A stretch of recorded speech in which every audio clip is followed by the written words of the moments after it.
Bet you can't guess what today's read aloud includes. You guessed it, sharks. Today's story is about a boy named Sean who loves sharks.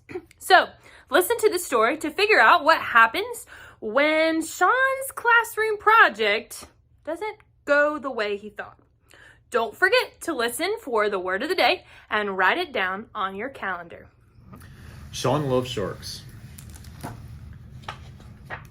Sean loves sharks.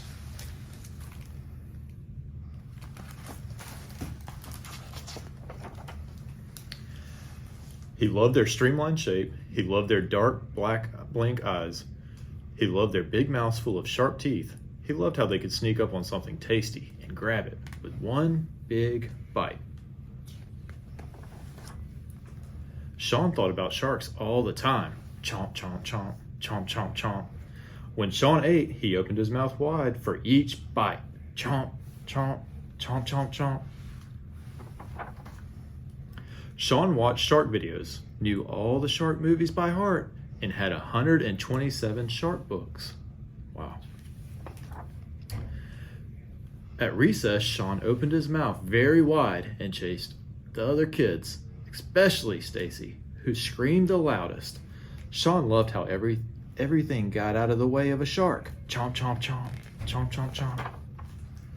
On Monday, Miss Mitchell told the class that they would each learn about a different predator. Sean leaped out of his chair and yelped, "I get the shark! I get the shark!"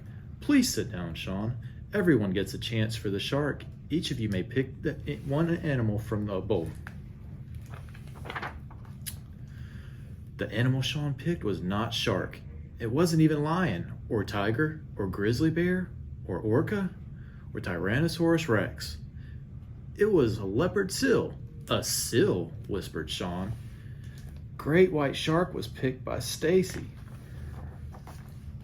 Sean said, "I'll trade with you," he said. "I have to be the shark," he said. "I'll bring you cookies every day." Stacy shook her head. She smiled. She opened her mouth wide, very wide. At home, Sean looked through his shark books, hoping that what he remembered about sharks and seals was wrong. It wasn't wrong. Dun, dun, dun. He hoped Stacy wouldn't find out. She found out. Tuesday on the playground, Stacy leaned close and said, "Did you know that sharks eat seals?" Sean nodded. "But not if they can't catch them." Chomp, chomp, chomp, chomp, chomp, chomp. Stacy opened her mouth very wide and ran as fast as she could, but she couldn't catch Sean. Sean loved how a seal could twist itself around in an instant and zip off in a different direction. The more Sean read about seals, the more he loved seals. He loved their streamlined shape and the patterns on their smooth fur. He loved their big brown eyes. He loved their sharp little teeth. And he loved how they could sneak up on something tasty, like a penguin, and grab it with one bite. The more Stacy read about sharks, the more she loved sharks, and the more she chased Sean during recess. Chomp, chomp, chomp. And after school, day after day, until Friday when Sean stopped running and faced Stacy. "You're not much of a shark if you can't even catch a seal." Stacy closed her mouth. Her dark eyes were not blank. On Saturday, Sean remembered something about people. He filled his wagon with 126 shark books and pulled it into Stacy's house. Sean loved seals.